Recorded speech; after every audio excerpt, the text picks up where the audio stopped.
¿Quién será el principal agente infeccioso? La Escherichia coli, ¿no es cierto? Y aquí estamos hablando de la Escherichia coli uropatogénica, ¿no es cierto? Entonces, aquí, cuando hablamos, en la clase de hoy día vamos a hablar de infecciones del tracto urinario y también vamos a hablar de ITS, ¿ok? Entonces, justamente, vamos a hablar de los microorganismos que ustedes van a tocar en su seminario. Me refiero a lo que es gonorrea, ¿no? La Neisseria gonorrhoeae como agente infeccioso, y también aquí vamos a hablar de las características de la Escherichia coli, pero aquí de esos factores de virulencia que están asociados a infecciones urogenitales. ¿Okay? ¿Hay video o algo que está escuchando? Y aquí la siguiente etapa, lo que son los espermatocitos secundarios. Si alguien más va a dar la clase, si alguien más va a conversar, entonces una grabación que es.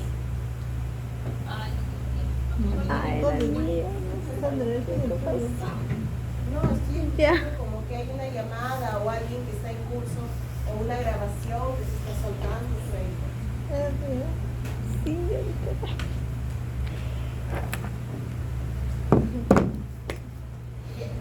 Entonces, si hablamos de eso, vamos a identificar los mecanismos de respuesta inmune. Después lo vamos a asociar a las infecciones gastrointestinales que hicieron la semana pasada en el seminario. Entonces, aquí vamos a hablar justamente de los principales agentes causales, de los mecanismos de defensa, porque siempre asociamos, ¿no? Reconocemos en dónde es la infección para saber si hay alguna deficiencia en nuestros mecanismos protectores en esa región, en ese tejido, ¿ok? Y hablamos del microorganismo, ¿no? Como tal, con sus factores de virulencia y alguna alteración que genere la infección. Vamos a relacionar todo eso. Entonces, si hablamos del tracto urinario, y eso también, ¿quieres llevar un laboratorio? ¿Okay? Entonces, aquí también va a ayudar esa parte. Cuando hablamos de infecciones del tracto urinario, estamos hablando de una patología muy frecuente, ¿ok? Y también aquí, ¿no? Elevada morbilidad. Aquí se habla de recurrencia. ¿Cuándo hablamos de recurrencia? Eso lo han visto en laboratorio. ¿En qué tiempo hablamos de recurrencia? 12, 6 meses o 3 en un año. 2 episodios, porque Bustamante, 2 episodios en los últimos 6 meses o 3 episodios dentro del año. Eso definimos como recurrencia en un año. ¿Ok? Entonces, cuando hablamos de ITU, hay varias clasificaciones. Podemos hablar en general, ¿no? Por la parte anatómica. Y aquí hablamos de baja, ¿no? Y alta. ¿Ok? Y también podemos hablar de complicada y no complicada. La mayoría de los casos de infección de tracto urinario, principalmente en mujeres, ¿no? Que es el sexo más afectado, en todo caso se habla de no complicada. Cuando son no gestantes. Las mujeres gestantes están dentro de lo que es la complicada. ¿Okay? Generalmente aquí asociado a alteraciones en sus mecanismos de respuesta, su respuesta inmunológica, que se va por el lado más de regulación que de inflamación, ¿no es cierto? Y porque ellas son, y eso lo han visto en el laboratorio, son asintomáticas. ¿Okay? Entonces, ¿qué es lo que ustedes, bueno, voy a enfocar diferente. ¿Por qué un paciente va a consulta cuando hablamos de una ITU? ¿Qué es lo que llevaría a su paciente a pasar por la puerta, ¿no? Y sentarse frente a ustedes cuando tiene una ITU? ¿Qué es lo que va a decirles? Dolor admisión. Exacto. Presenta dolor, ¿no? Dolor suprapúbico. Disuria. Disuria. Dicturia. ¿Ah? Dicturia, porque no lo dejo dormir en noches. ¿No? Que se levanta. Disuria, polactiuria, la urgencia miccional, ¿ok? El abdomen. Eso es lo que va a llevar al paciente a su consulta. Chorro corto. ¿Cómo? El chorro corto. La urgencia miccional, eso es urgencia miccional. Todo el tiempo quiere ir, ¿no? a orinar, pero salen chorros pequeños, ¿no? Y ahí abre y vuelve. ¿Okay? Es altamente sintomático. ¿Cuál es la diferencia en todo caso con una mujer gestante?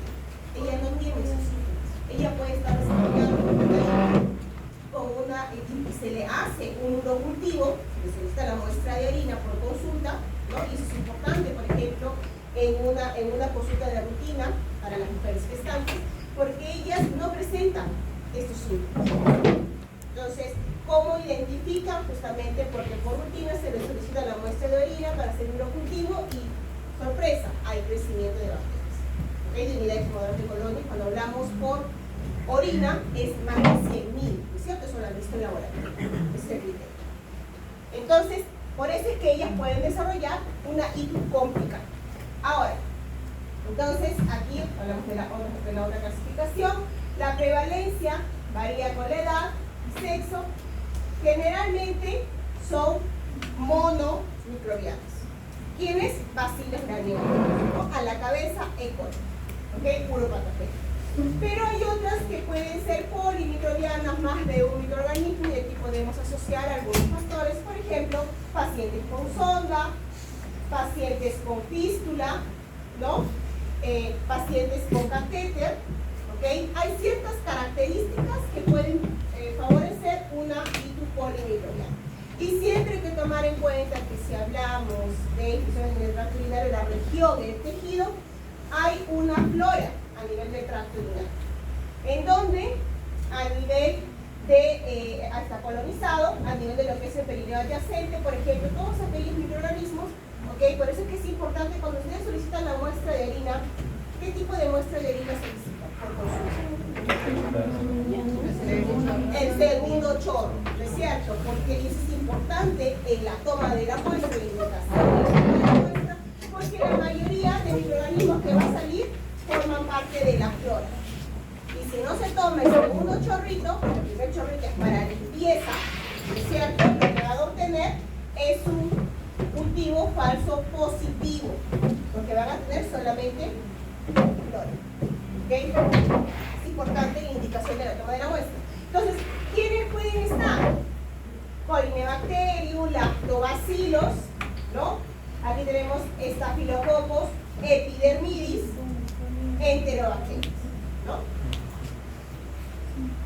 Entonces, aquí, esta es la parte importante cuando determino una patogenia, una infección. Hay que tomar en cuenta estos tres lados del triángulo. Por un lado hablamos del microorganismo, características del microorganismo, factores de virulencia.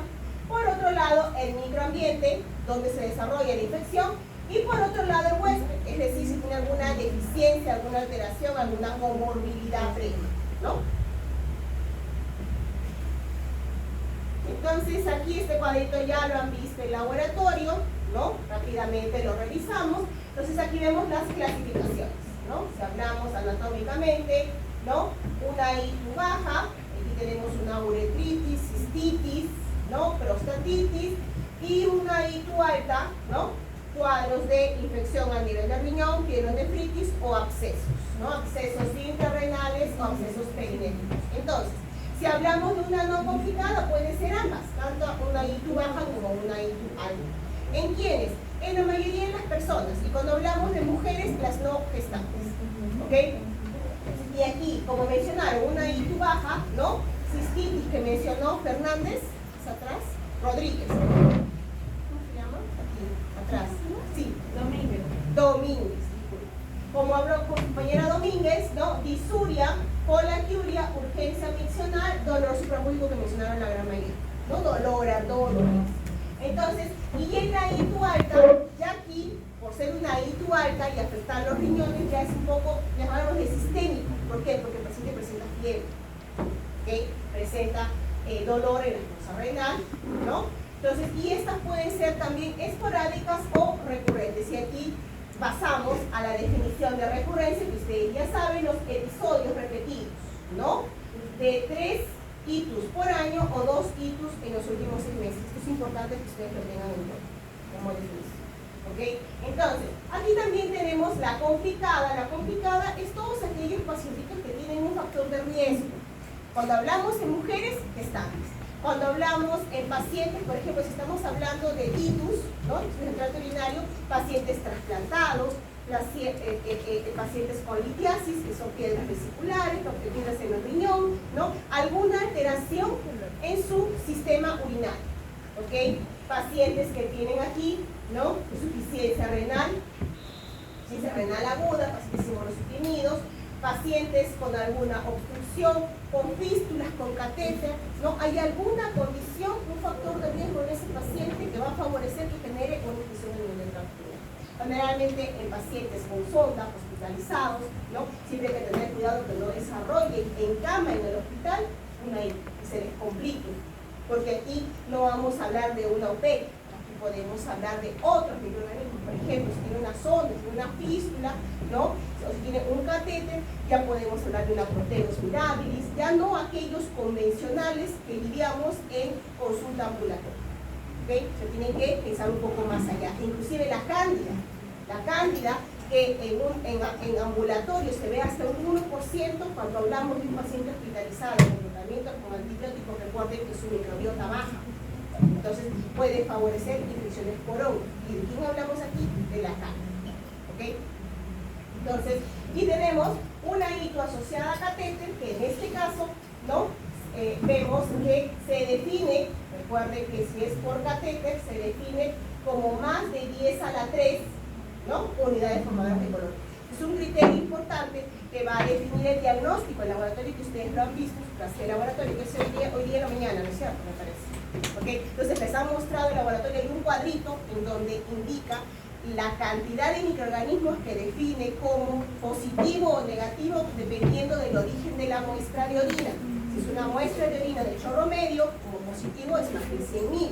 Si estamos hablando de muestras de orina en regiones donde debería ser estéril, como una función suprapúbica, hay cualquier crecimiento positivo. Entonces, dependiendo del tipo de muestra, o sea, de los tipos de tipo, no es orina, del origen de esa muestra, ustedes van a definir como diagnóstico positivo o negativo. ¿Ok? Eso tienen que tomarlo en cuenta.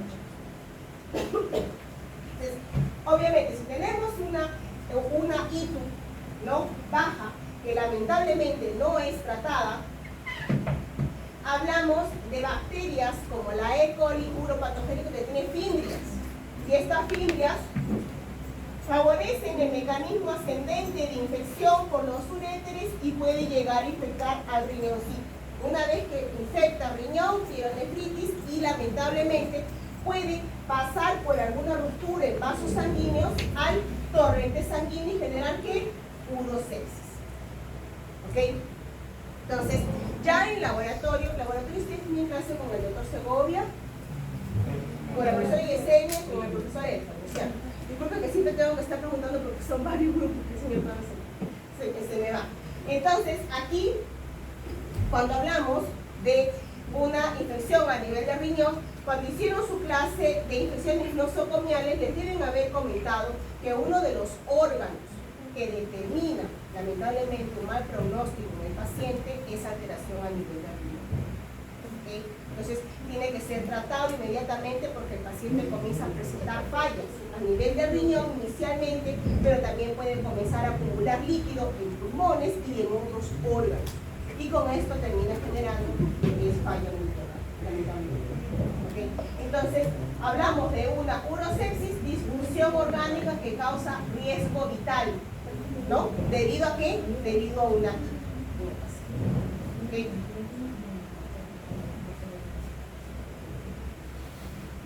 Entonces, eso se ve, por ejemplo, en pacientes con diálisis que ya tienen, ¿no? Su insuficiencia renal aguda, están en procesos de diálisis, generan una infección urinaria, lamentablemente. Recuerden que a veces están asociados, porque tienen pacientes que están en diálisis, si son adultos mayores, muchos de ellos usan pañal.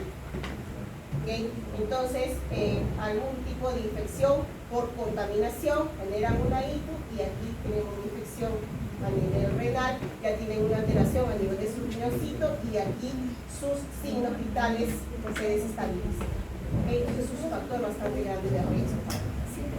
¿Okay? Principalmente si pensamos que esto sucede en un adulto mayor. ¿Okay? Bien, entonces, si hablamos aquí, está borroso, ¿no? ¿O soy yo? Está borroso, ¿no? Ok, aquí este cuadrito yo lo coloqué porque es muy interesante justamente para poder tomar en cuenta varios factores que generan la infección, que es lo que les estaba mencionando. Por un lado el microorganismo, por otro lado el huésped y por otro lado el microambiente donde se encuentra. Aquí tenemos los tres. ¿Influenciando qué? Influenciando una infección urinaria recurrente, o sea, en el pacientito que se da en más de 3 episodios por año. ¿Okay? Una característica que también se asocia es la edad, como hemos comentado, principalmente de qué sexo femenino. ¿Okay? Que tomar en cuenta que si hablamos de una ITU en varones es muy raro. ¿Okay? Si hablamos de una ITU, por ejemplo, en un lactante, estamos hablando de problemas de higiene, que es diferente de una lactante niña, ¿okay? Puede tener mayor presión. Entonces, aquí, ¿qué sucede? Por un lado, el patógeno. ¿Cuál es el patógeno más frecuente de ITU? E. coli. Y aquí lo tenemos, E. coli. Entonces, ¿qué tiene la E. coli que hace que genere 80% de los casos de infección del tracto urinario? Sus fimbrias, sus adhesivas. Y aquí colocan dos características. Una es la FIMH, también conocida como PILI tipo 1. Estoy escuchando vocecitas. Cuando yo escucho vocecitas, yo tiendo a aumentar la voz. Después también moderada. Ok, tenemos el FIMH. El FIMH es el que se conoce como PILI tipo 1. ¿A qué favorece esto? Una de las cosas de la E. coli y de muchos de estos microorganismos es que tienen sus fimbrias. Cuando hablamos de fimbrias no es solamente un tipo de fimbria, son varios.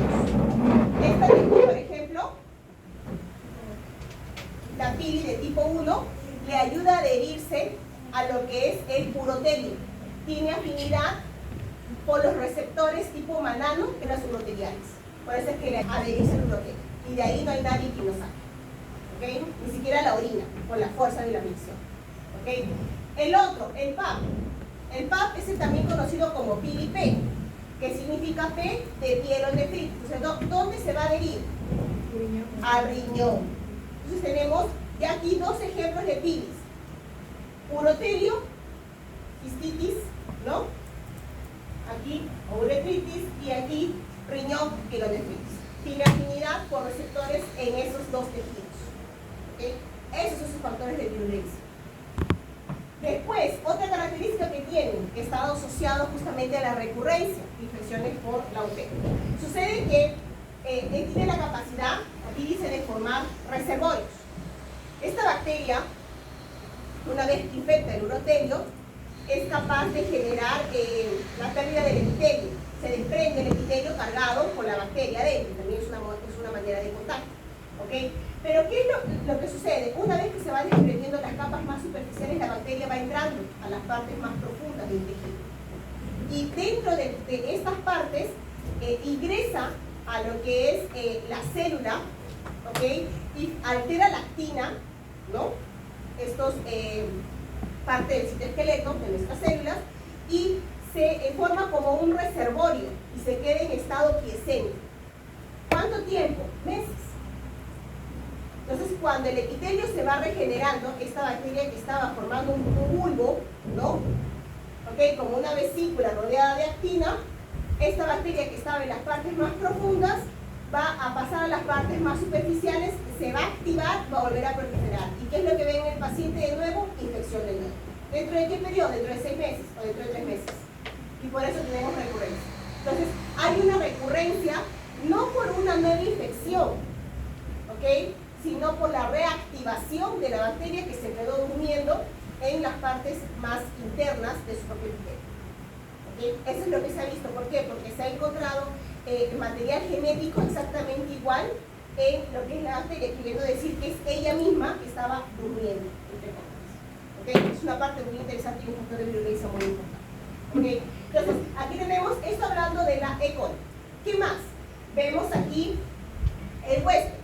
Pensando en el pacientito que lamentablemente cada cierto tiempo va porque tiene una infección urinaria. ¿Qué puede pasar con él? ¿Por qué puede estar favoreciendo en él que genere una infección a cada momento? ¿Okay? Por ejemplo, hablando a nivel genético, si sabemos que la Escherichia coli, ¿qué tipo de bacteria es? Gran negativo, un bacilo gran negativo. Muy bien. Entonces, ¿qué es lo que tiene su pared celular? LPS. LPS. Entonces, ¿qué reconoce LPS? Toll-like receptor 4. Si tenemos un paciente que tiene deficiencia en ese tipo de receptor, ¿no será un poco más difícil reconocerlo? Sí. genéticamente hablando. ¿Qué más?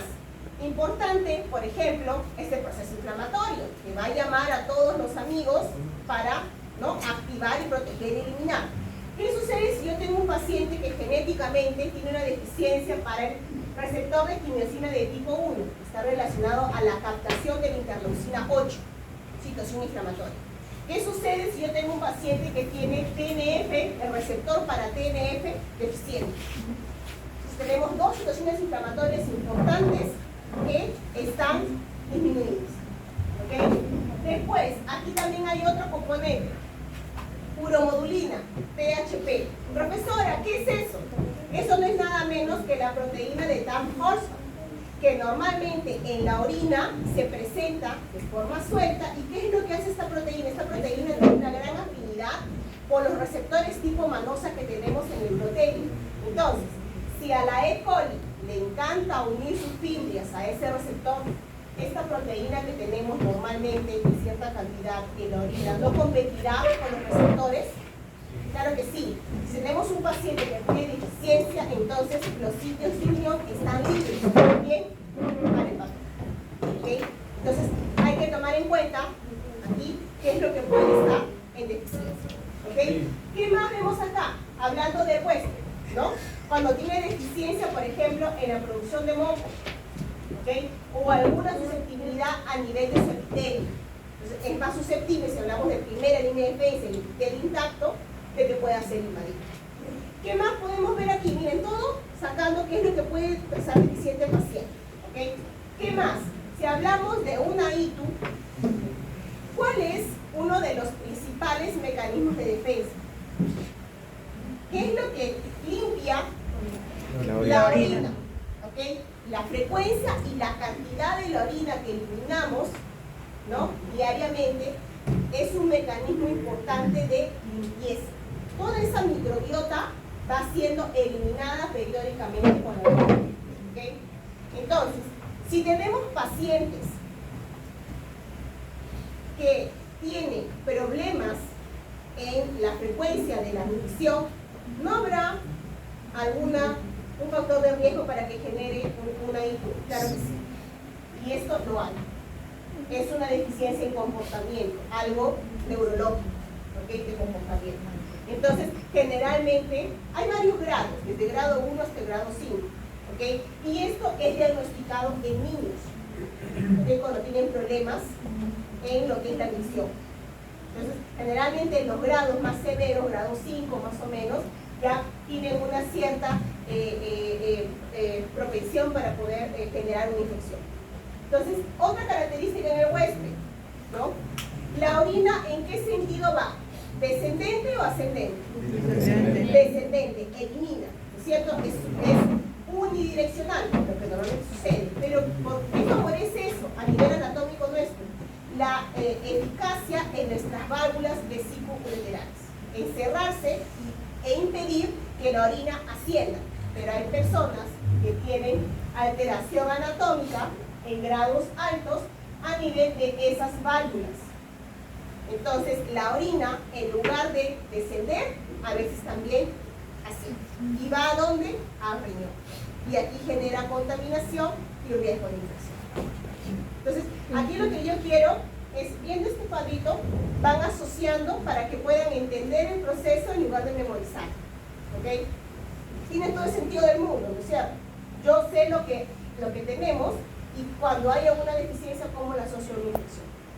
Entonces, ¿qué más? Aquí hablando del microambiente. Bueno, si hablamos del microambiente, ¿okay?, aquí lo colocan como frecuencia de relaciones sexuales y el uso de espermicidas. Cuando hablamos de espermicidas, por un lado, los espermicidas, ¿qué es lo que van a hacer? Van a alterar el pH en las mujeres. El pH, normalmente en las mujeres, ¿cuánto es? Protector. A nivel de la vagina. Ácido, exactamente, es un pH ácido. Un pH más o menos de 4.5.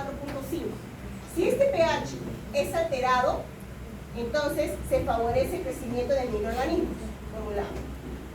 El uso de dispositivos, el uso de esos jabones genitales, altera pH a largo plazo. ¿Qué más? Aquí dice frecuencia de relaciones sexuales. en las mujeres, en la etapa sexual activa, ¿no? Justamente por microtraumatismos, se puede dar una frecuencia de infecciones por una bacteria muy conocida que es el Staphylococcus saprophyticus. Los Staphylococcus saprophyticus se alimenta de, ¿saben de qué? De colágeno. Y cuando hay liberación de colágeno a partir del epitelio por estos microtraumatismos, favorece una hipo. ¿Okay? Y esto suele observarse en mujeres en etapas sexual activa. ¿Okay? Entonces, vean, 3 lados del triángulo y favorece una infección. Sí. ¿Puedes repetir? Por favor. O sea, lo último del Staphylococcus saprophyticus. Ajá, ¿qué hace? El Staphylococcus saprophyticus se alimenta de colágeno. Y este colágeno es liberado cuando hay rompimientos a nivel de la matriz extracelular, ¿okay? De lo que es el epitelio, las uniones intracelulares. Entonces, recuerden que epitelio, como toda barrera, en todo tipo de tejido intacto, es mecanismo de defensa. Pero si hay una alteración, alguna ruptura, por algún golpe, por más mínimo que sea, esto puede favorecer, principalmente en la región de las mucosas, por esta bacteria, ¿no? Staphylococcus saprophyticus, que se aprovecha, que se alimenta de ese tipo de componente como el colágeno y prolifera, y con ello toxinas. ¿Okay? Esto para tomar en cuenta como origen de infecciones urinarias. Y aquí tenemos, ¿no?, los principales agentes. Por un lado, ¿okay?, los que se hablan de no complicadas, 65% de los casos, la UV. De ahí tenemos Klebsiella pneumoniae, Staphylococcus saprophyticus, ya saben por qué, 6%, 5% enterococos. De ahí tienen los estreptococos beta hemolíticos, ¿no? Proteus mirabilis, Pseudomonas aeruginosa, Staphylococcus aureus y la cándida. Miren la cándida, 1%. Poquitísimo, pero alto, ¿ok? Eso en una no complicada, en un ambiente ambulatorio, ¿ok? ¿Qué sucede por el otro lado, la complicada? Miren el factor de riesgo. Uso de catéter, antibióticos, inmunosupresión o alguna alteración en el tracto urinario, ¿no? Por ejemplo, las piedras en el riñón, ¿ok? Alguna obstrucción, ¿no? Trasplante renal. Miren, ese 75 baja a 65. No es mucho, pero miren quiénes aumentan, ¿no? Klebsiella aumenta enterococos porque está asociado a ¿qué? A uso de catéter. Cuando hablamos de catéter, podemos pensar en un enterococo, podemos pensar en un Proteus mirabilis, porque hay contaminación de enterobacterias. ¿Okay? Y miren quién aumenta aquí, 7% de 1%, cándida. ¿Okay? Y esto lo comparamos, complicada, no complicada, lo comparamos con comunidad nosocomial, que ya lo han visto en laboratorio, ¿no? Comunidad, 80% E. coli uropatogénica. Nuestra amiga está en todas, o sea. Y tenemos aquí hospitalaria, bajó a 40. Y miren quiénes aumentaron. Klebsiella, Enterobacter, Pseudomonas aeruginosa, muchos de ellos como la Pseudomonas, que tiene resistencia a antibióticos, ¿no? Y también aquí tenemos 16%, las gram positivas, que no deberían aumentar, pero ahora en ambientes nosocomiales han aumentado bastante. ¿Quiénes hablamos? Staphylococcus epidermidis, aureus y Enterococcus fetalis, que son poco gram positivos. Porque en nosocomiales, estas de aquí, por ejemplo, está asociado a uso de catéter. ¿Okay? Entonces, y obviamente, ya les deben haber mencionado, en laboratorio, cuando lidian con un Staphylococcus aureus, por una infección no relacionada, no se le puede dar la espalda porque este puede diseminarse. Recuerden que Staphylococcus aureus le encanta generar bacteriemias, y una vez que genera bacteriemias se disemina a tejidos y aquí genera las complicaciones. ¿Okay? Porque estamos hablando de una bacteria que presenta resistencia a antibióticos, y estamos hablando de los meticilino resistentes, los MAX. ¿Okay? Entonces, vean aquí la cándida, en nosocomial, 5%. Aquí, en comunidad, ni se le prestó atención en la comunidad. ¿Okay? La gran diferencia, ¿no? Por el uso de antibióticos también. Entonces, aquí estamos viendo el curso de una infección.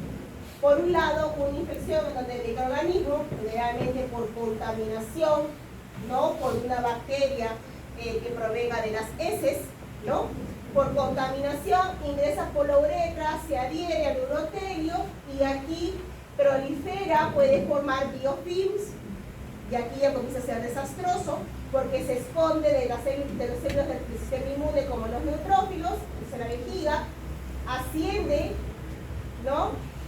Por los uréteres, llega al riñoncito, ¿no? En el riñón, coloniza, ¿ok? Provoca daño y puede caer en el torrente sanguíneo bacteriano.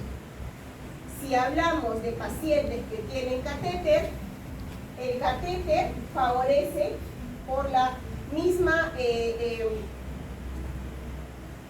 por ese mismo mecanismo que es un poco invasivo, ¿no? Un poco no, bastante invasivo, que es invasivo y que genera destrucción de epitelio, ¿no? Y con ello la formación de fibrinógeno, de fibrina, y esto favorece, ¿ok?, la formación de biofilms, ¿ok?, ricos en fibrinógeno, ¿ok? O también que se deposita no solamente en la misma vejiga, sino también en el mismo dispositivo, porque ya hemos visto, ¿no es cierto?, que los dispositivos médicos muchas veces es el sitio en donde se desarrolla el biofilm, ¿ok? Y obviamente de aquí, bueno, de aquí asciende también y puede generar infección en la piel. No genera bacteremia, ¿verdad? En el riñón no, en el riñón genera pielonefritis, pero de aquí puede generar por alguna ruptura en la barrera y caer en el torrente sanguíneo. Y ahí sí genera, ¿no?, bacteriemia, y con esto puede generar unos sepsis, ¿no? Aquí, bueno, habla de algunas barreras, ¿no? Los riñones, los macrófagos circulantes, y aquí está en texto más o menos lo que hemos hablado, ¿no? ¿Cuáles son los principales mecanismos de defensa?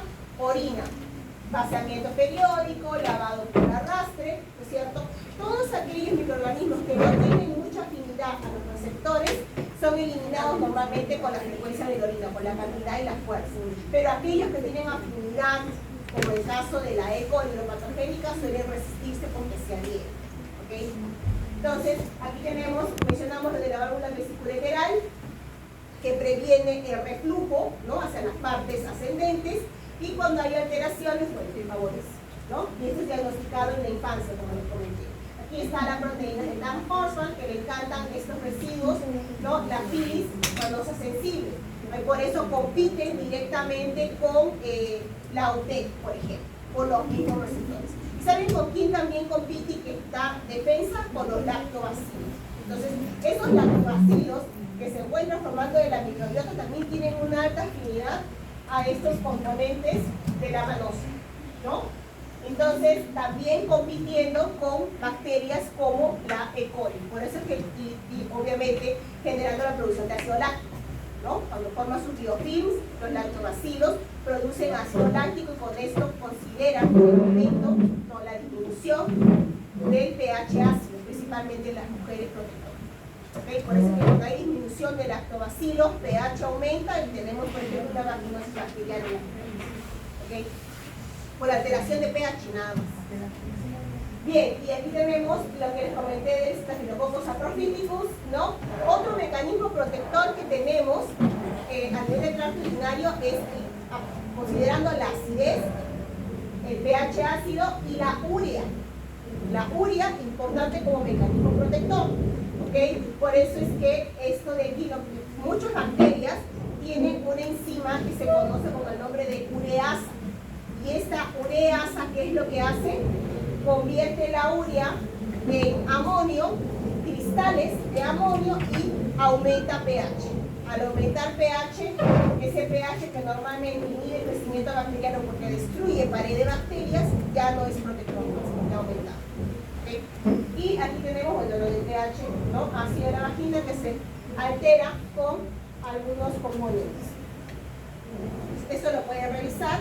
Aquí tenemos los factores de virulencia en general de algunos microorganismos, como ejemplo, aquí he resaltado la OPEC con la PILIP que les mencioné, ¿no?, ese es para el riñón, el PAP, y la PILI tipo 1, que es el TIMACH, que tiene afinidad por los receptores tipo manosa en el urotelio.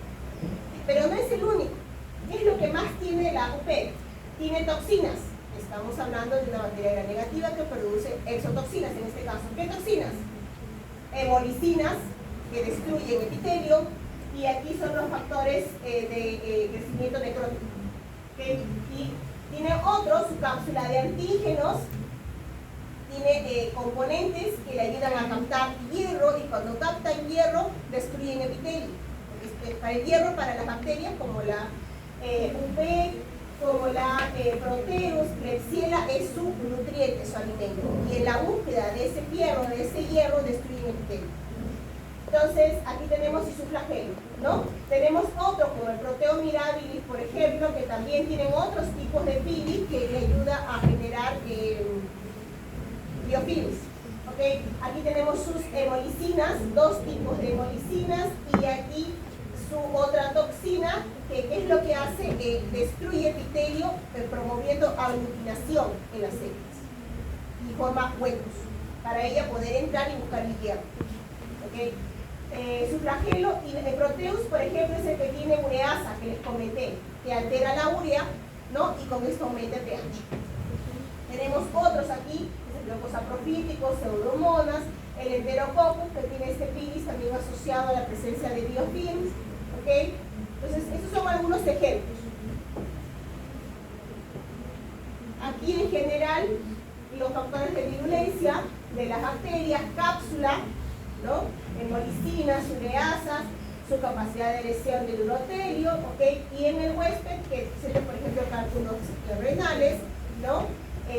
Reflujo o algún tumor, una obstrucción, que haya piedras, ¿no? en la vejiga, embarazo o algunos problemas neurológicos. Entonces aquí vamos a ver, por ejemplo, en el caso de la UP, cómo es la patogénesis. Si hablamos de una bacteria que es un bacilo gram negativo, que tiene flagelo, entonces normalmente su LPS es reconocido por receptores presentes en células como los neutrófilos. Hasta ahí todo bien. Pero ¿qué sucede cuando la bacteria tiene la capacidad de cambiar su forma? ¿Cómo la cambia? De forma de bacilo con flagelo a forma filamentosa. Entonces, al cambiar su forma, células del sistema inmune como los neutrófilos ya no lo reconocen. Evaden su reconocimiento. ¿Qué más? Tenemos a su LPS, con el mismo LPS va a adherirse al doble receptor 4 que se puede presentar a nivel de nuestras células, a nivel del urotelio, y ¿qué es lo que va a hacer? Va a provocar la alteración de mecanismos como el AMP cíclico, mediado por la adenosiclasa. ¿Y esto qué es lo que va a hacer? Va a provocar alteración a nivel del citoesqueleto de la célula, y con eso provoca la formación de exocitosis, mecanismos de exocitosis. ¿Para qué? Para que la bacteria que fue reconocida salga expelida de la célula, lista para infectar otra célula. También por su PILIP se une a los receptores tipo uroplaquinas, y con esto activa mecanismos, aquí está, que menciona, mediados por la GTPasas, que lo que va a promover es alteración a nivel de la actina del citoesqueleto de la célula. ¿Y con esto qué hace? Bueno, con esto lo que va a hacer, va a provocar la entrada más fácil de la bacteria mediada por endocitosis.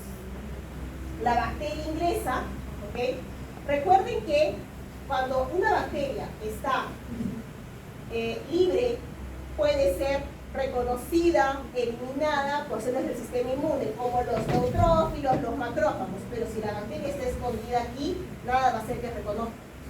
¿Y qué es lo que va a hacer la bacteria cuando entra aquí? Va a formar colonias, y comienza a ver, una prolifera, son colonias intracelulares. Entonces, ¿qué es lo que va a suceder?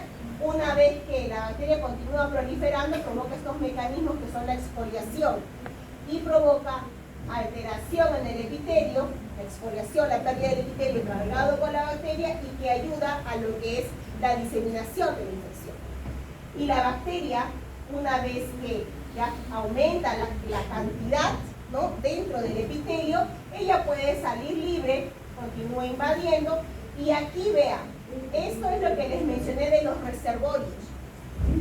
provocó la ruptura y la alteración del epitelio e ingresó a capas un poco más profundas del epitelio y formó que los reservorios se queden en estado quiescente por meses, rodeado por modificaciones de la actina.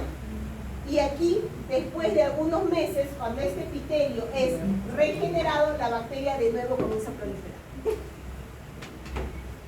Aquí, después que vemos, bueno, la bacteria tiene estas hemolicinas y con eso provoca mecanismos de inflamación, ¿no?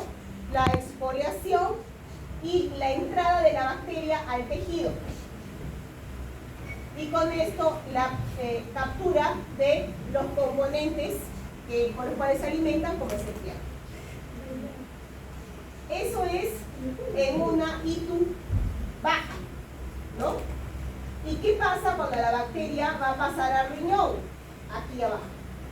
En el riñón habíamos quedado que la bacteria también tiene moléculas de adhesión, sus fimbrias para el riñoncito, ¿no es cierto? Que son los PAP. Se va a adherir aquí a los receptores tipo probósciles en el riñón y con esto va a promover la colonización. ¿Qué más? Se adhiere al dólar receptor 4 y a nivel de los riñones tiene un mecanismo de alteración de este tipo de señalización. ¿Qué es lo que va a promover? Promueve que haya la inhibición de la expresión de este PIGR. ¿Qué es este PIGR? Es básicamente un receptor que está relacionado al reconocimiento de inmunoglobulinas. ¿Para qué? Para facilitar que estas inmunoglobulinas transiten a nivel del epitelio. Entonces, esta es la lámina propia y esta es la parte interna del riñón. Entonces, normalmente la inmunoglobulina que es producida por los plasmocitos, ¿no? Los plasmocitos B, esta inmunoglobulina neutralizante se va a adherir a este receptor PIGR y va a permitir que este anticuerpo circule, pase por dentro de la célula y que las partes más internas del riñón neutralicen a la bacteria para que esta después, ¿no? Evitar que infecte. Pero ¿qué es lo que sucede? Esta bacteria misma lo que va a hacer va a inhibir la expresión de estas moléculas transportadoras, por lo tanto el anticuerpo no va a ayudar a inhibir la infección. ¿Okay? Eso es lo que hace en el riñón. Este es en el riñón y este es en el urotelio.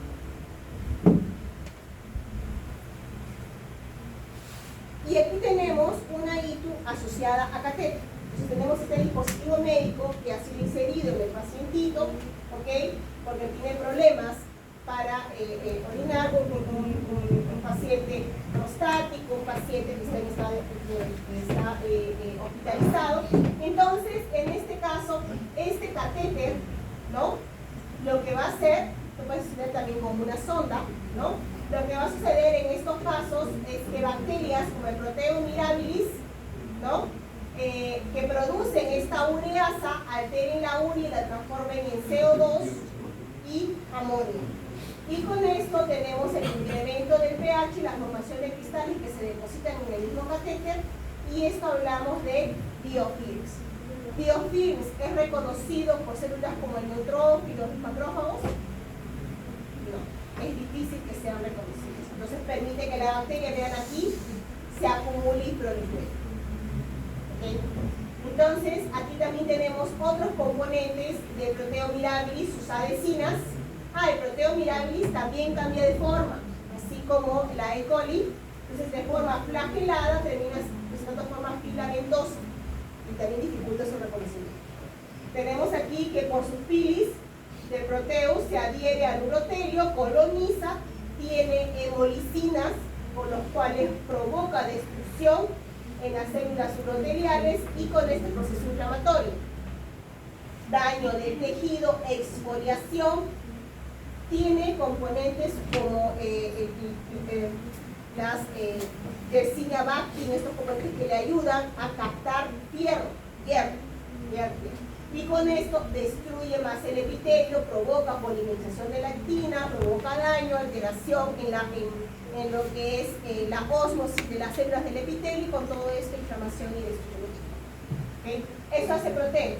Y de forma semejante también lo hace Enterococcus fecalis, que también por dispositivos como catéter termina alterando la estructura de componentes como el fibrinógeno, el cual termina asociándose a esta bacteria que tiene ¿no?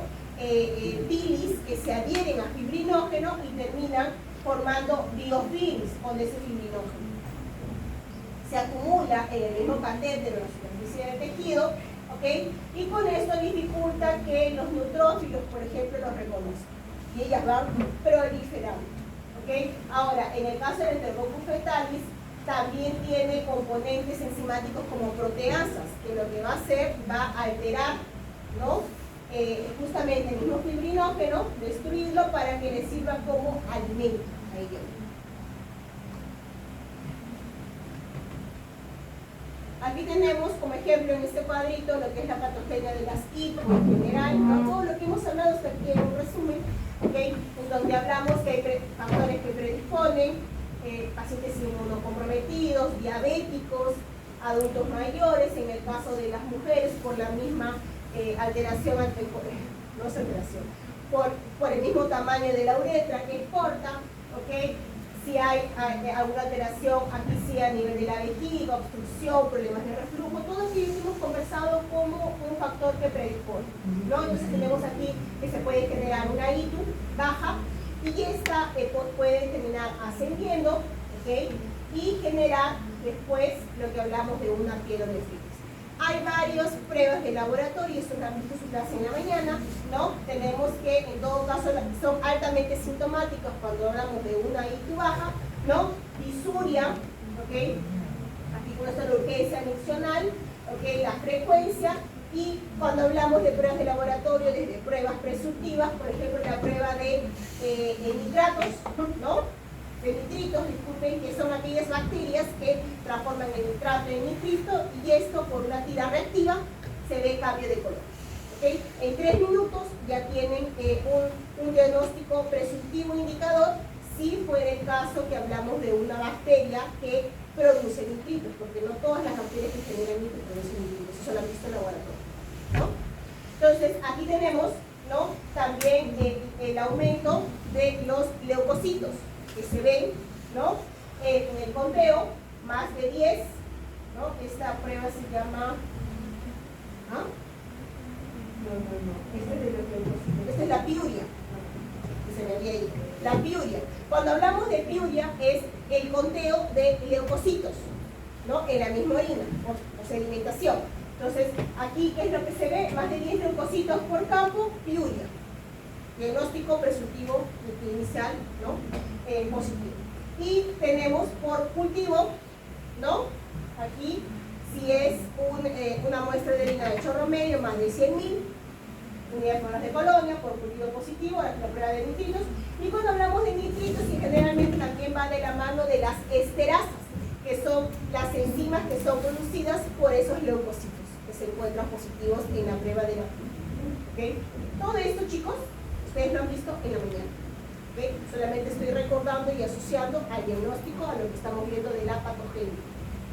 Entonces, y esto de aquí, en todo caso, lo pueden utilizar como resumen también para el laboratorio.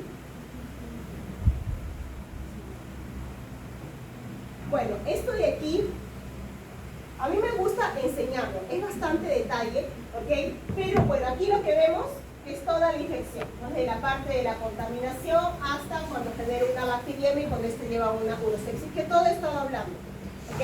Pero aquí, por ejemplo, vemos todo lo que es la patogénesis de la misma E. coli, contando nuestros mecanismos de defensa. Por ejemplo, lactobacilos, bacterias que forman parte de la microbiota que producen ácido láctico normalmente, ¿ok?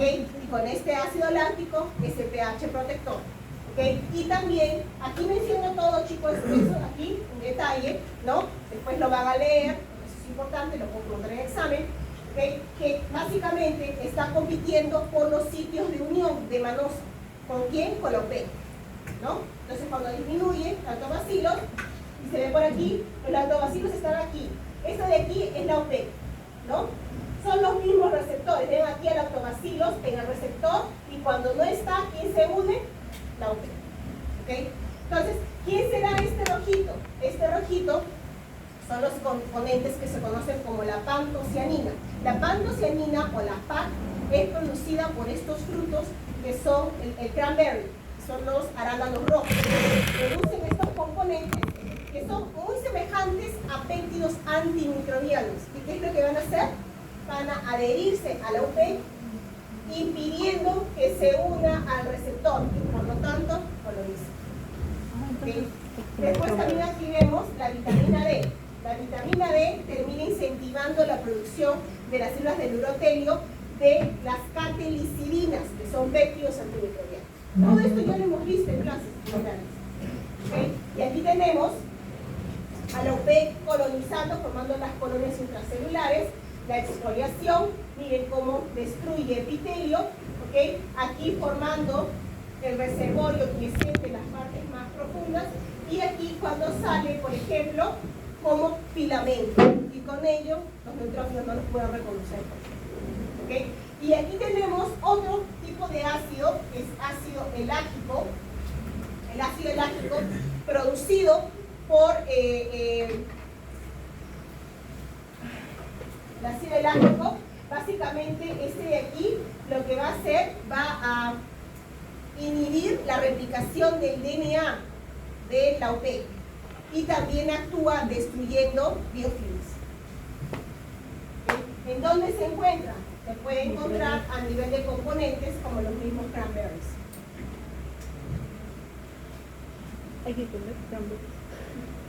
Aquí está todo lo que he estado conversándoles ahorita, está aquí, en tiempos, en horas, desde la colonización. No voy a entrar mucho en detalles porque no tengo mucho tiempo. Entonces, aquí hablamos de otro agente infeccioso que puede ocasionar una ITU y también puede ocasionar una ITS, y es la cándida. ¿Okay? ¿Qué recordamos de la cándida en condiciones de microbiota? ¿Se acuerdan? ¿Cuál es su forma?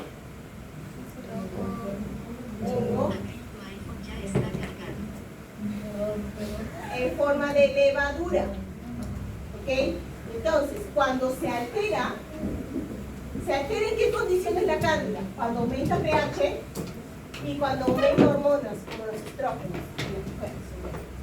¿Okay? Entonces, al haber este aumento de pH y aumento de hormonas, puede favorecer una característica que tiene la cándida, que es la morfogénesis, y pasar de forma de levadura, que coloniza de forma sintomática como microbiota, a una forma filamentosa, y con esto provocar una inflamación. Entonces, ¿cuáles son las manifestaciones? Picazón, irritación, puede provocar desgarro, sensación de ardor, ¿no? Al orinar o durante las relaciones sexuales, enrojecimiento, inflamación de la vulva y una secreción vaginal espesa parecido a un requesón blanquecino. ¿Okay? En algunos casos tiene olor, otros no, pero esa es la característica. Inclusive lo colocan como queso cottage. No sé cómo se llama queso cottage, pero en este caso es un requesón, ¿no? Bien, entonces vean aquí, cuando hay una alteración a nivel de la homeostasis, ¿no? Una, ¿cómo se llama? Disbiosis, ¿no? Este hongo comensal puede colonizar mucosa, piel y generar una enfermedad invasiva. Es todo lo que hemos estado viendo ahora aplicado al contexto de una infección real. Entonces, aquí tenemos, esta cándida tiene varios componentes en su estructura que pueden ser reconocidos, y eso lo hemos visto desde que hablamos de hongos. ¿Okay? Entonces, por ejemplo, de sus mananoproteínas, en donde su capa externa y su pared celular. ¿Por quién es reconocido? Por la receptor 4, ¿okay? Las DCSINE, y también tiene otras que son las dectinas. Entonces, están por aquí. Tenemos aquí sus glucanos, sus beta-glucanos, que pueden ser reconocidos también por todos los receptores y dectinas, en sus componentes de la quitina también. ¿Okay? Entonces, ¿y esto dónde está? Todos estos receptores que provocan la respuesta inflamatoria en las células de la respuesta inmune que están al ladito. ¿Okay? Todos están más o menos asociados. Tenemos acá, ¿no? Estos receptores que estaba comentando, que reconocen los componentes del hongo, están ¿dónde? En los monocitos, macrófagos, neutrófilos, dendritas. Y esto promueve lo que es el reconocimiento y el proceso inflamatorio inicial para la presentación de antígenos. Entonces, ¿qué se ve? ¿No? Producción de inflamación de citocinas, producción de interleucina 17. ¿Qué célula es súper importante para controlar esta bacteria? la TH17. ¿Y por qué es importante la TH17? ¿Qué recluta? Produce interleucina 17 que recluta neutrófilos, señoras y señores. Un paciente neutropénico tiene problemas para controlar infecciones por hongos como la cándida. Entonces aquí es más o menos eso mismo. ¿Okay? Mecanismos de reconocimiento, aquí hablamos de la cándida como levadura y después cuando comienza a invadir y genera procesos inflamatorios. Aquí los componentes de la cándida son beta-glucanos, que son reconocidos por receptores tipo dectinas o los inflamosomas, generalmente NaLP3, ¿okay? Que provocan la producción de interleucinas, mediados por los inflamosomas. Entonces aquí tenemos la transición de las fases de la levadura, de levadura, pseudo-IFA a IFA, y miren la IFA, cómo invade el epitelio y lo destruye. ¿Okay? Provoca la destrucción de moléculas de adhesión entre el epitelio como las encaderinas y con eso desestructura, ¿no?, el epitelio. Aquí tenemos, ¿no?, la patogénesis, justamente ingresa por endocitosis, aquí se forma de levadura, pero después cuando se forma la IFA, esta invade, ¿no?, provoca reconocimiento de células como los macrófagos, activación de mediadores como el NF-κB y con esto produce citoquinas inflamatorias, interleucina 1, TNF-alfa, que están aquí, interleucina 6, y con esto reclutan diferentes tipos de células como los neutrófilos. Los neutrófilos, aparte de producir especies reactivas de oxígeno como el NOS, como el ROS, disculpen, también producen péptidos antimicrobianos, como las catelicidinas, las calprotectinas, y con esto forma después, posteriormente, cuando realiza las trampas extracelulares, termina destruyendo estos hongos, pero también genera daño. ¿Okay? Entonces aquí tenemos importante la presencia de las interleucinas TH17, ¿no?, que van a producir diversos tipos de citocinas, entre ellas la interleucina 22, que es importante para que el mismo epitelio produzca más péptidos antimicrobianos. ¿Okay? Y como las beta-defensinas para aumentar la protección de las células del epitelio. Tenemos aquí TH17 cuando hablamos de una cándida de las mucosas, y TH1 esencial para una candidiasis sistémica. Dos tipos de cándidas diferentes, ¿okay?, de candidiasis en forma de mecanismos diferentes. Y aquí tenemos también, por ejemplo, que a nivel del torrente sanguíneo, cuando la cándida genera una fungemia, porque sabemos que cándida puede generar fungemia, entonces a nivel del mismo torrente sanguíneo de la sangre hay células como las plaquetas que producen componentes para destruir cándida, como cuáles, como el PF4 y los mismos componentes ibiotácticos.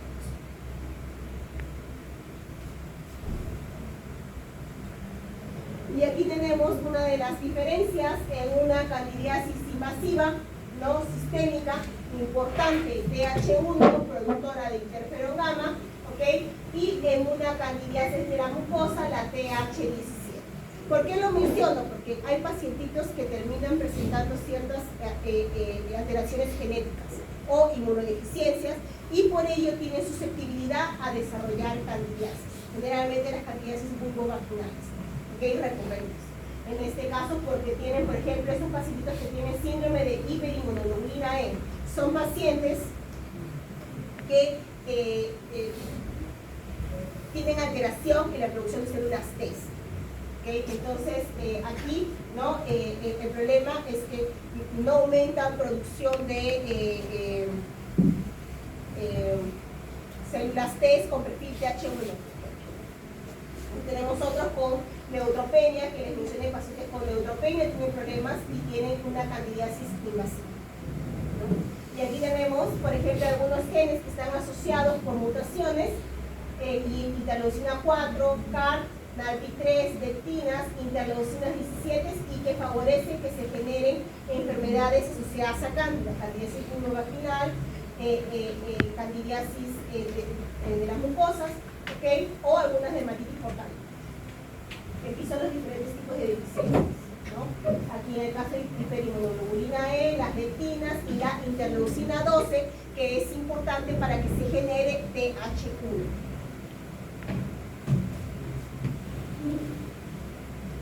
Y aquí cuando hablamos de las ITS, ¿no? Generalmente cuando hablamos de ITS, agentes causales, virus, bacterias, hongos. Dentro de los virus, papilomavirus, ¿no? Que se observa la presencia de verrugas genitales, displasias, puede llevar a cáncer de cuello uterino, ¿okay? Y en el caso de bacterias como la clamidia trachomatis, ¿okay? Cuadros de uretritis, ¿no? La cándida, las candidiasis, que es lo que acabamos de mencionar, virus del herpes, la Neisseria gonorrea y VIH. Tenemos otros también, ¿no? Treponema pallidum, agente causal de la sífilis, hepatitis B, y aquí tenemos otras, la Gardnerella vaginalis, micoplasma, ureaplasma, que está asociado a infecciones conocidas como la vaginosis bacteriana, ¿no? Presentes en ustedes. Entonces, aquí tenemos de las infecciones vaginales, ¿cuáles son las más importantes? Vaginosis bacteriana, tricomoniasis vaginal y la candidiasis vaginal. Diferencias en criterios de reconocimiento. Bueno, si hablamos de una candidiasis, ¿no? El flujo abundante, blanco, blanquecino como leche, olor ácido, ¿no? pH de flujo 4,4.5. Tenemos las pruebas de aminas, está para pruebas de aminas y aquí presencia de células guías, y hay otra prueba de aquí, lactobacilos asociado más a todo lo que es vaginosis bacteriana. Entonces aquí tenemos polimorfonucleares, lactobacilos presentes, blastoconidos porque son productos de un hongo, positivos, ¿no? Los fosfoditos negativos, presencia de células guías negativas. Pero si hablamos de una vaginosis, estamos hablando de criterios, el flujo, ¿no? Abundante, blanco, grisáceo, el pH ya no es ácido, el pH es aumento. Generalmente un pH de una vaginosis bacteriana es de 5 a 7. Test pruebas de aminas, utilizando un reactivo, 70-80% positivo. Otra de las pruebas, ausencia de lactobacilos, porque con esto favorece el aumento del pH. Tenemos aquí el otro, las células guías, positivo en 90% de los casos. Eso es lo que vamos a ver ahorita. Entonces, si hablamos de una vaginosis bacteriana, el principal agente causal, ¿no? La Gardnerella vaginalis, micoplasmas o minis, por ejemplo. Entonces, aquí, cuando hablamos de una vaginosis bacteriana, esto lo van a ver, el laboratorio está, esta parte, vaginosis bacteriana. Yo recuerdo que sí está, pero creo que en esta clase no, hay otra clase en la que está presente. Entonces, bueno, pero yo se los presento aquí, no recuerdo qué tipo de infección. Ok, vaginosis A en infecciones obstétricas y neonatales, está esta. Pero ya lo voy adelantando porque es lo mismo para mujeres, especial. Entonces, y para, esas son de las ITU, ITS y infecciones obstétricas y neonatales. Entonces, aquí tenemos vaginosis bacteriana, ¿ok? Se basa en la presencia de más de 3 de los 4 criterios, o sea, 3 a 4 de los criterios que se conocen como criterios de AMSE. ¿Que cuáles son? El flujo vaginal, ¿no? Blanquecino, amarillento, adherente, el pH del flujo mayor a 4.5, ¿okay? pH, cuando se mide pH, que está entre 5 a 7, ya pueden ustedes estar asociando una vaginosis bacteriana. Cuando es menor, no. Ahora, la prueba de las aminas es cuando se toma una muestra vaginal y se coloca unas gotas de hidróxido de potasio al 10%. Esto va a provocar una alcalinización de esta secreción y esto va a provocar la liberación de aminas y ácidos grasos, que se va a visualizar lamentablemente con un olor típico a pescado. Si no hay olor, prueba de aminas negativa y se descarta vaginosis bacteriana. Y la otra es que al microscopio se va a observar la presencia de las células epiteliales. Generalmente cuando hablamos de vaginosis bacteriana se reconoce la presencia de estas células que son conocidas como células guía. con una alta cantidad de bacterias alrededor. ¿Pueden ver aquí?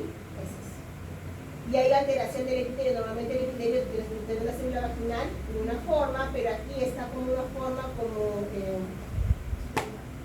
escamosa, ¿no? Escamosa, difusa. Esas son las células guías. O también conocido como células clave, que es un examen fresco, que es un indicador de vaginosis vaginal. Entonces, los criterios de Ansel te define como 3, ¿no? De los 4 criterios de Ansel, ya es diagnóstico de vaginosis vaginal. Aquí está. Estos son. También hay otro que es la puntuación de Nugget, pero entre estos dos prevalecen criterios de Ansel para diagnóstico de vaginosis vaginal. La Gardnerella, y aquí tenemos la... ¿A qué hora comienza el seminario?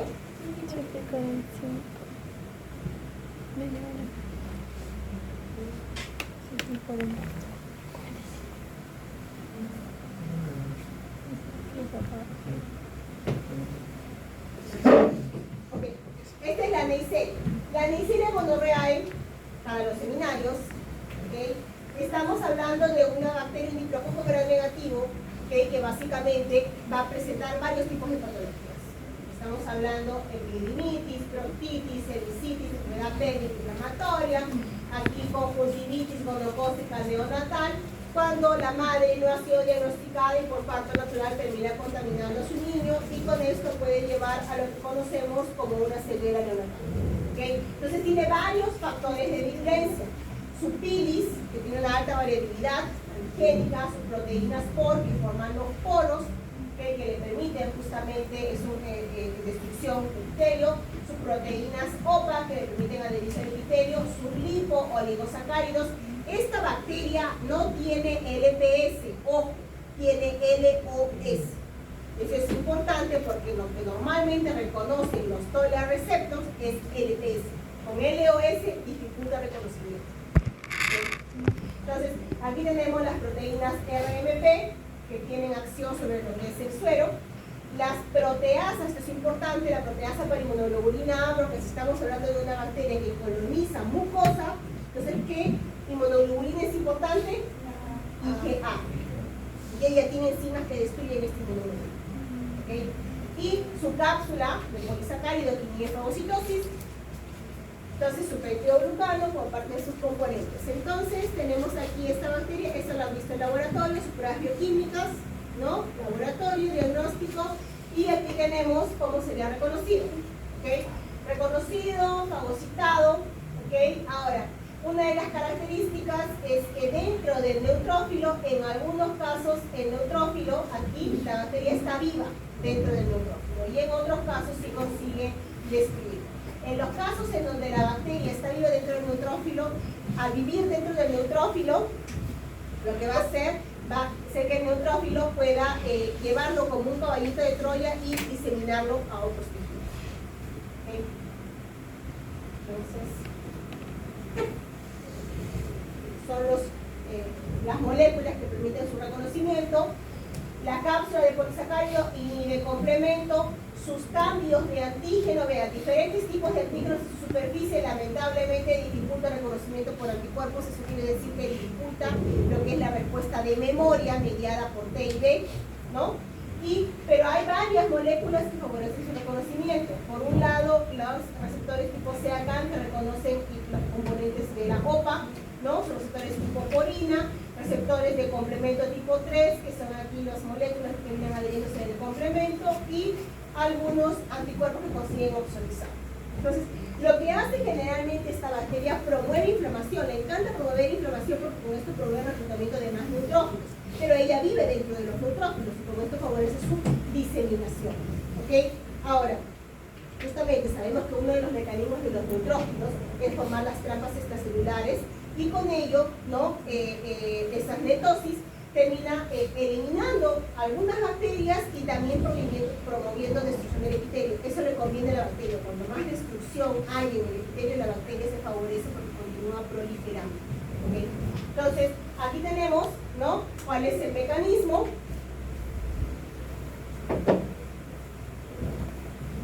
Tenemos su pili de reconocimiento de adhesión, la pili tipo 4. ¿no?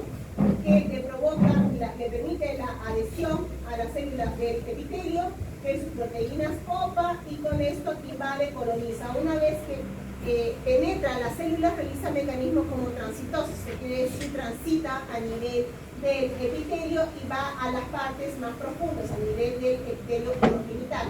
Aquí puede ser reconocido, en todo caso, por neutrófilos, macrófagos. Al ser reconocido por macrófagos, por ejemplo, promueve la producción de citocinas, miocinas, y con esto aumenta la inflamación y por eso promueve más daño en el epitelio. ¿Okay? Ese los causa activación de NOT y todo el receptor, que provocan procesos de producción de citocina, más reclutamiento de neutrófilos. ¿Okay? Y con esto consigue facilitar lo que es el aumento del exudado purulento, porque aumenta lo que es el llamado de más neutrófilos, y ella vive dentro de esos neutrófilos, no los utiliza para transportarse. Aquí están sus factores de virulencia, ¿no? Para qué les sirve cada uno, las OPA para formar colonias en células, las proteínas RMP para estimular la producción de anticuerpos y bloquearlos. Entonces, este es un poquito más de eso. Una característica que tiene esta bacteria es que promueve la formación de acumulaciones de colonias de esta misma célula, y provoca la liberación de componentes tipo vesículas por sus componentes de la bacteria, y eso provoca más inflamación.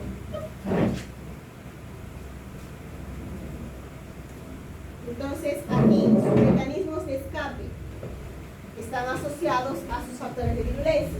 Cuando hablamos de factores de virulencia, entonces previene lo que es la activación de complemento, absorbización y la eliminación de la bacteria. ¿Cómo?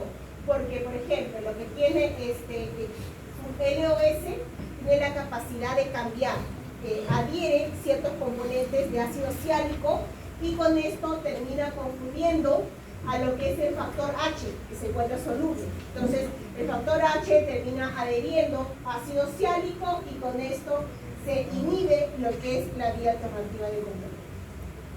Por otro lado, también su lípido A, ¿no? Que forma parte de su LOS, se asocia a algunos componentes del complemento, pero con esto tiene lo que se conoce como mimetismo molecular. Entonces, factores como el factor I inhiben que ese C3b que se pueda depositar se clive y se forme la vía del sistema de complemento sobre, ¿no? Y también lo inhibe.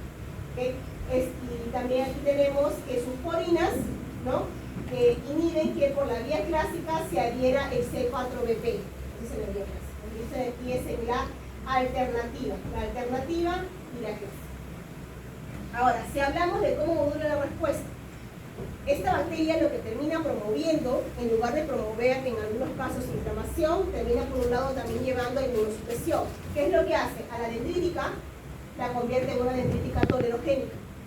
A la dendrítica tolerogénica, cuando ella va a producir citocinas, que van a promover que se genere T regulador, interleucina 10, TGF-β, y expresar moléculas de regulación, que promueven regulación, PDL1, por ejemplo, que se une un PD1 a una célula T, y con esto para respuesta.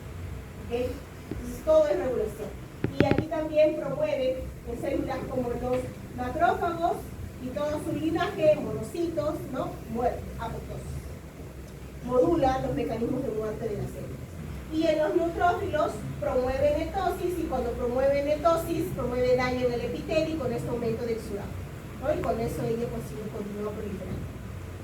Y en el caso de la respuesta inmunodadaptativa, lo que les mencioné, tiene una gran variabilidad antigénica, y con esto dificulta que las células T y las células B los reconozcan de forma específica, porque van cambiando sus antígenos constantemente.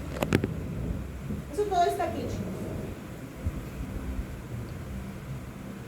Y en mecanismos de escape, cuando hablamos de bacterias que generan, microorganismos que generan infecciones del tracto, de transmisión sexual, la Neisseria gonorrea es la única.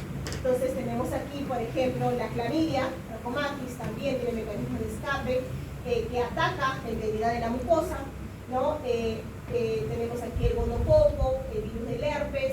En el caso, por ejemplo, del mismo gonococo o la treponema, su cápsula inhibe lo que es fagocitosis, formación de fagolisosoma, mecanismo de fagocitosis, o también, por ejemplo, la cándida, que hemos mencionado antes, inhibe activación de complemento vía alternativa, virus del herpes simple, la clamidia también. Entonces, y en el gonococco mencionamos su proteasa, ¿okay? Treponema, VIH, por su variación de antígenos, que se escapa de células del sistema inmunológico como los linfocitos T, por ejemplo. Y aquí, para terminar esta partecita, tenemos que muchos microorganismos que generan infecciones de transmisión sexual, eso es en el caso específico de hombres, terminan generando esterilidad.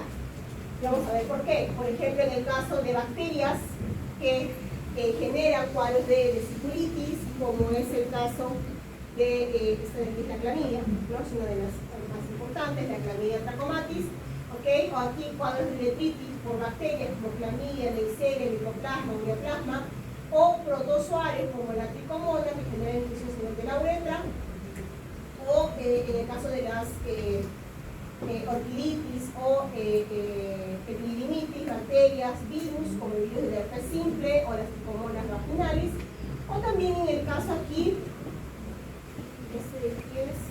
en el caso de la prostatitis, también tenemos virus como el herpes simple, la tricomona, o bacterias como las clamidias, neiserias, generalmente son los mismos tipos de microorganismos que terminan generando este tipo de inflamación e infección en el hombre, terminan alterando la capacidad de acción de sus espermatozoides, en algunos casos. En el caso, por ejemplo, de las ureaplasmas, ¿no? Reduce la reacción de las células espermáticas, disminuye la concentración de los espermatozoides, su motilidad y su morfología, su alteración, ¿no? En el caso de la neisseria, también genera una infección gonocócica diseminada. En el caso de la clamidia, altera la barrera testicular sanguínea y disminuye la motilidad de los espermatozoides, genera muerte prematura de los espermatozoides, y en el caso, por ejemplo, de la treponema, genera disfunción eréctil y lo que son úlceras primarias y adenopatías. ¿Okay? Micoplasma reduce viabilidad de los espermatozoides, motilidad progresiva y alteración en la morfología de los espermatozoides. Y todo eso genera, por ejemplo, aquí aglutinación de espermatozoides, producción de anticuerpos antiespermatozoides, con lo cual disminuye la cantidad de los espermatozoides, y todo esto, en el caso de las tricomonas, también termina generando lo que es a largo plazo, ¿no? Como vemos aquí, ¿no? Daño a nivel del espermatozoide, alterando el cordeo, la motilidad, y daño a nivel del DNA. Todos estos microorganismos, de una manera u otra, terminan llevando a una infertilidad masculina. ¿Okay? Eso para tomar en cuenta. Y con esto, chicos, finalizamos esta parte. ¿Hasta aquí alguna pregunta? Tengo 17 minutos para hacer la clase de infecciones de gastrointestinales. ¿Alguna pregunta aquí? ¿No? En el caso de los seminarios, terminamos complementando. Entonces, aquí habíamos hablado de infecciones gastrointestinales, explicamos cada una de ellas, y también qué es lo que es importante aquí. Ustedes terminan reconociendo cuáles son los factores de virulencia que están asociados al síndrome diarreico, ya sea una diarrea acuosa o una diarrea disentérica, ¿no? Eso lo había explicado a todos ustedes, y se había mencionado que la mayoría de microorganismos hablamos de las enterobacterias.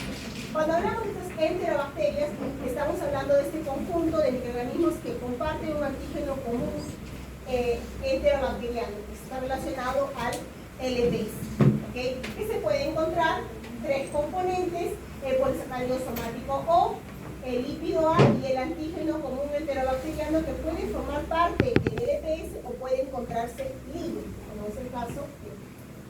¿Okay? Entonces,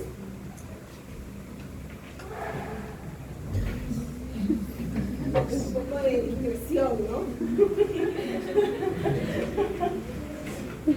Entonces, si hablamos de la E. coli como tal, ya le hemos visto que está asociada a infecciones gastrointestinales, infecciones del tracto urinario, pero no es solo eso.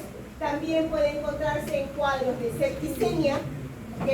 Una vez que puede generar bacteriemia, cuadros neonatal, ¿ok? Y bueno, las comunes que son las gastroenteritis y uroenteritis. En cuanto a las bacterias, a las cepas de E. coli, tenemos básicamente la enteropatógena. Cuando hablamos de la enteropatógena, recordemos sus factores de virulencia, son sus fibrias, ¿no? Filiformadoras de haces, y en esto tenemos a la intimina, ¿no?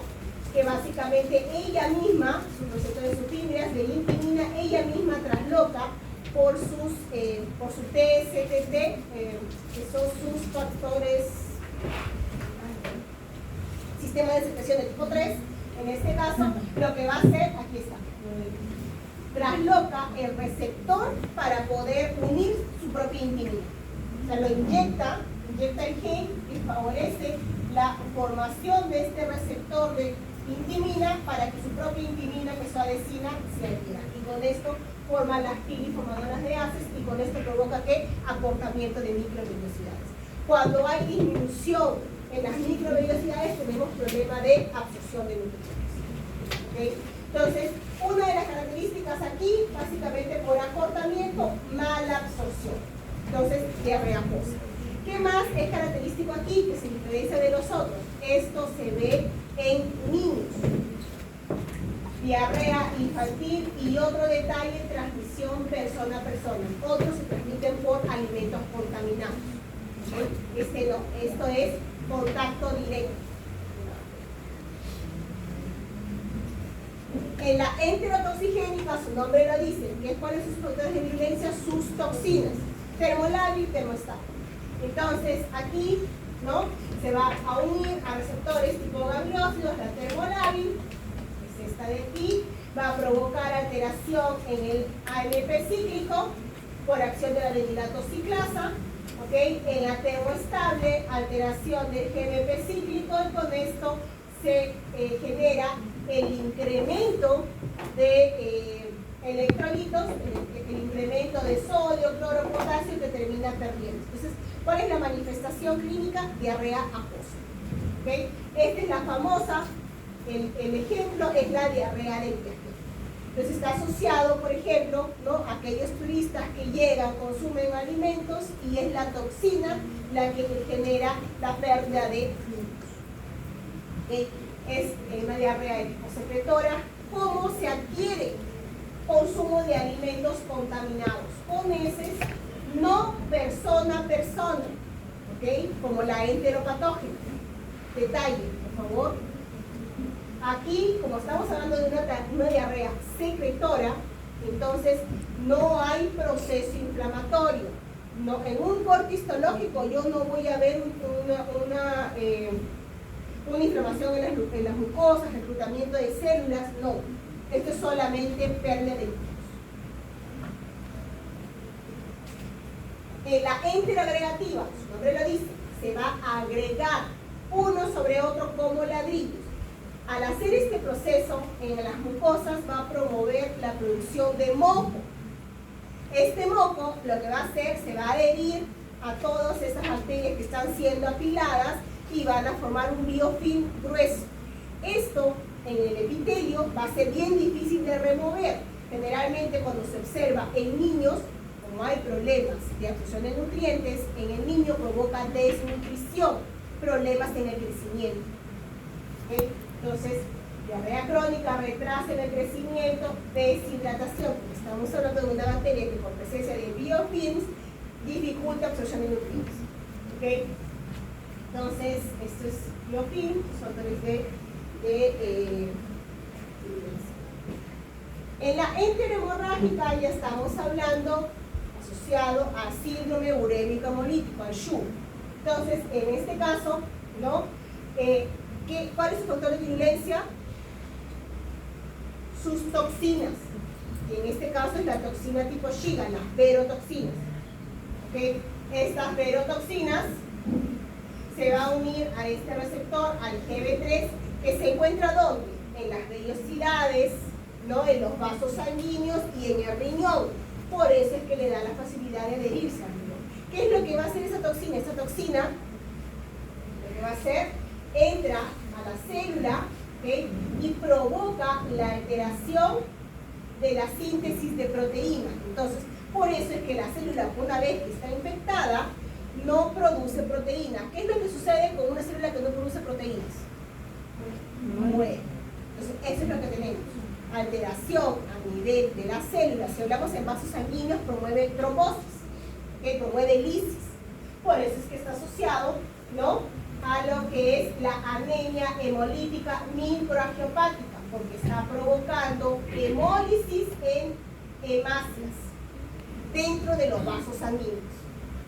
¿Okay? Esta palabrita aquí, anemia hemolítica microangiopática, asociado a hemólisis en vasos sanguíneos. Por eso es que se ve trombosis. ¿Ok? Entonces, y esto de aquí se manifiesta como el síndrome urémico hemolítico con trombocitopenia, ¿no? Insuficiencia renal aguda. Este es IRE, insuficiencia renal aguda. ¿Okay? Ahora, ¿cuáles son las cepas? Pregunta de examen, de laboratorio tal vez. Serotipos más comunes, O157H7, O104H4. ¿Cómo se adquiere? Consumo de alimentos contaminados.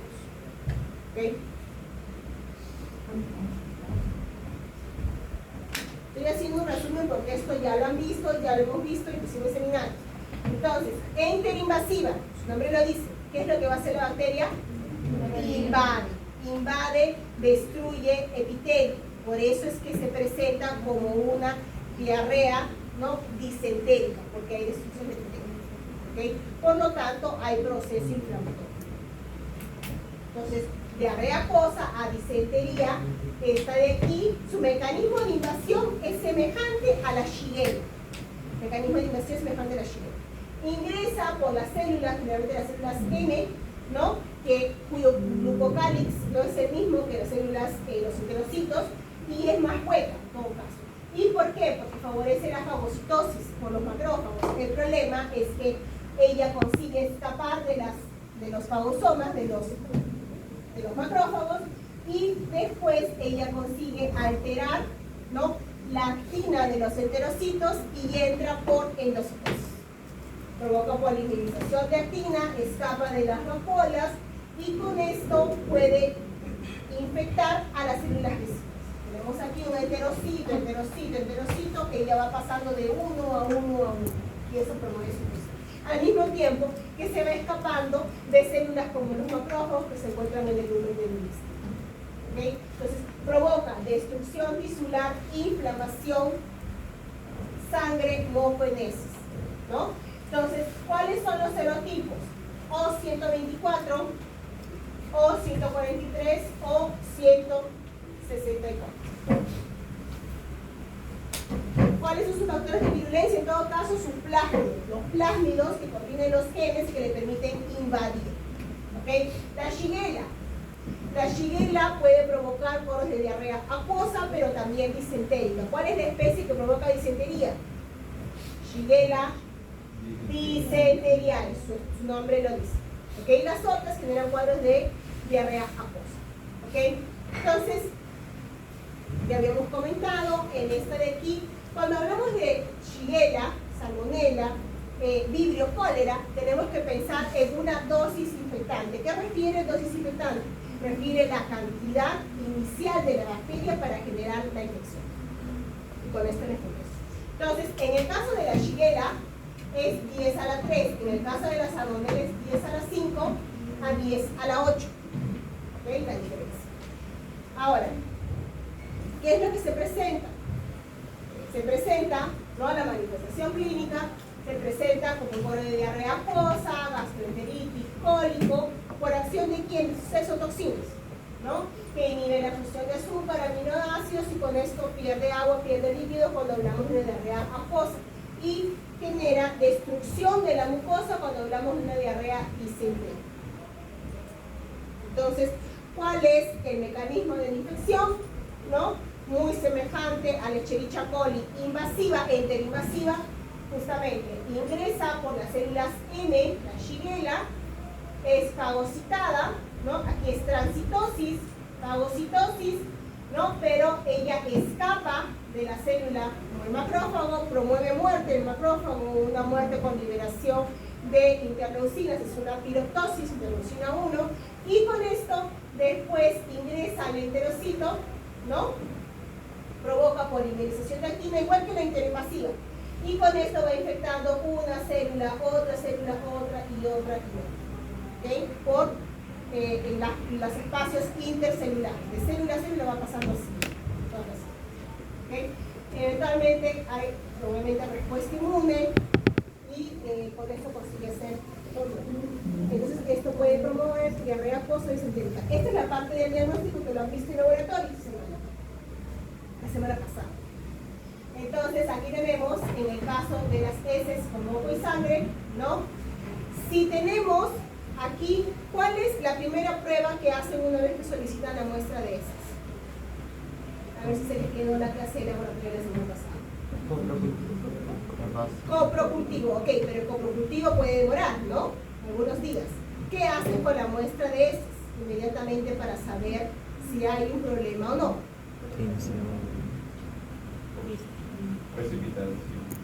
Tinción. A ver, chicos, si sabemos que tenemos en las heces, ¿no? Hay lo que se dice la microbiota, ¿no? Y la mayoría son enterobacterias, ¿les indicará algo que haga un gran directo con las heces? ¿Les va a salir positivo? Claro que sí, porque la mayoría es microbiota de enterobacterias, les va a salir todas gram negativas, pero eso no indica que tiene infección. ¿Cuál es el flujograma? Porque hay un flujograma, eso lo tienen en su clase de laboratorio, por favor revísenlo. ¿Okay? Lo que van a hacer, para no demorar mucho en esta parte, reacción inflamatoria. La prueba de reacción inflamatoria. Y aquí van a evaluar la presencia de leucocitos en heces. Recuerden. Leucocitos. ¿Ok?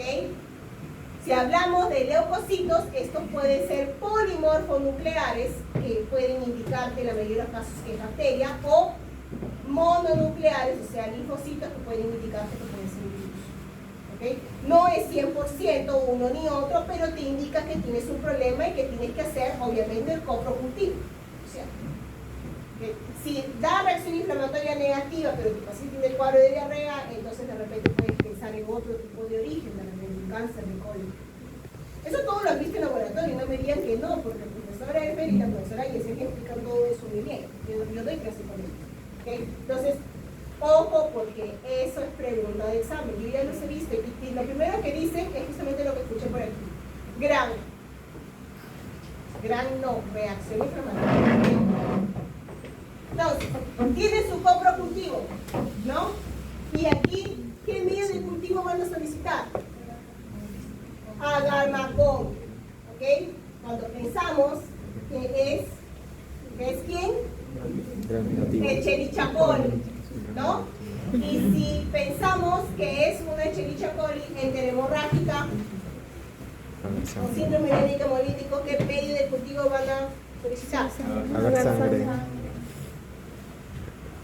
Agarmacón y cosomitol, que está en sus diapositivas. ¿Ok? Estoy lanzando preguntas. ¿Ok? Ahora, si en su agarmacón que le sale que fermentación de lactosa negativo, ¿en quién piensa? O Shigella, ¿no es cierto? Porque si fuera positivo, ustedes se fueron por el lado del col, ¿cierto? Entonces, si le sale esto de aquí, ahí ¿qué más van a pedir? Shigella salmonella, ¿qué van a pedir? Agar SS o el agaretoin, ¿no? Entonces, agaretoin no es muy usado en Perú, porque se tiene muchos, pero se utiliza más el agar SS. Pero el principio que se ve es el mismo, ¿no? Si es salmonella que veo,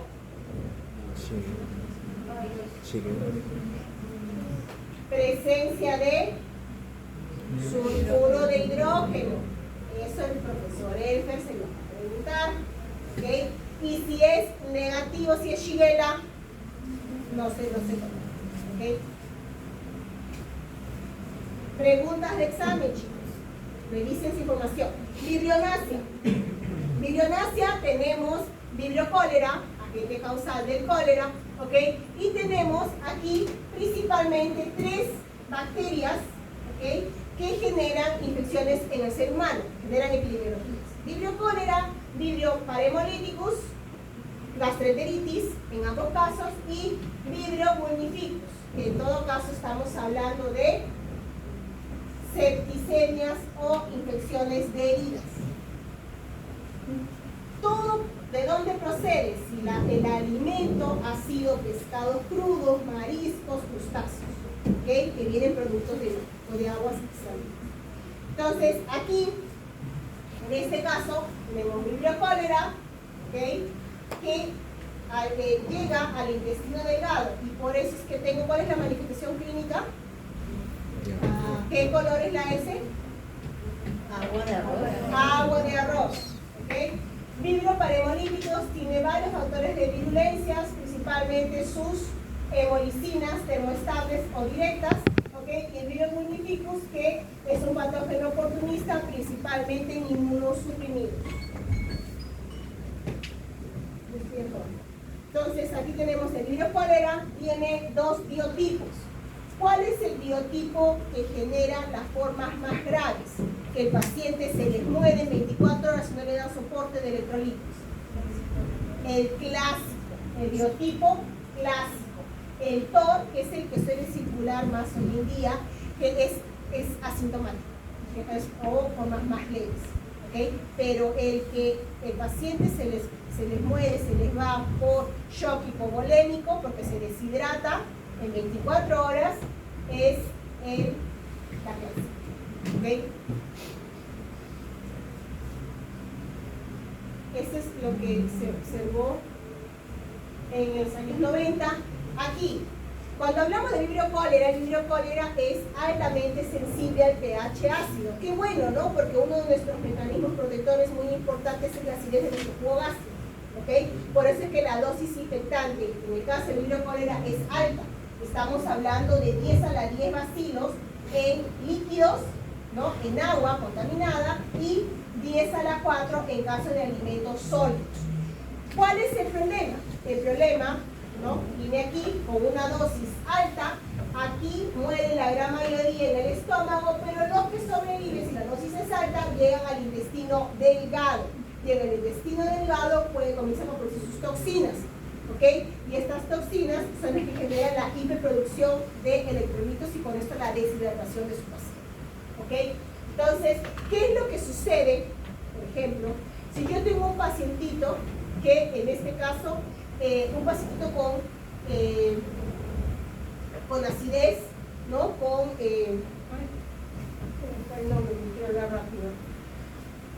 Con gastritis. Tiene gastritis, ¿ok? Y tiene tratamiento para la gastritis. Por lo tanto, ¿qué es lo que toma? Y con esto también antiácidos. ¿Es cierto? ¿Su pH estomacal será el mismo? No, es más básico. Entonces, la dosis infectante para este pacientito, ¿será mayor o será menor? Menor, exactamente, porque su mecanismo de defensa ya natural no es el mismo. ¿Okay? En condiciones, en la anamnesis, eso tiene que ser considerado como parte del diagnóstico. Y aquí tenemos, ¿no?, lo que mencioné aquí, de los biotipos, el clásico y el TOR, ¿no?, siendo que el TOR es hoy en día asintomático y más leve. Y aquí está justamente lo que es la patogénesis, ¿no? Tenemos a la toxina del cólera, ¿no?, que se une a este receptor, que es un gangliósido, un GB3, y con esto provoca el aumento del BP cíclico por acción de la hidratoxiclasa, y con esto la hiperproducción de sodio, cloro, potasio, y todo esto se pierde. Por eso que el paciente se deshidrata, porque pierde masivamente líquidos. ¿Okay? Entonces, el tratamiento aquí es soporte, ¿no?, hidratación, electrolitos, suero, y en todo caso también por vía oral, ¿no? Entonces, lamentablemente el paciente fallece en 24 horas si se queda en casa y no tiene soporte vital. ¿Okay? Entonces, aquí tenemos ¿no? El agua de arroz, que son las heces, ¿no? Dios, me falta el Campylobacter. Y con esto finalizo, creo, ¿no?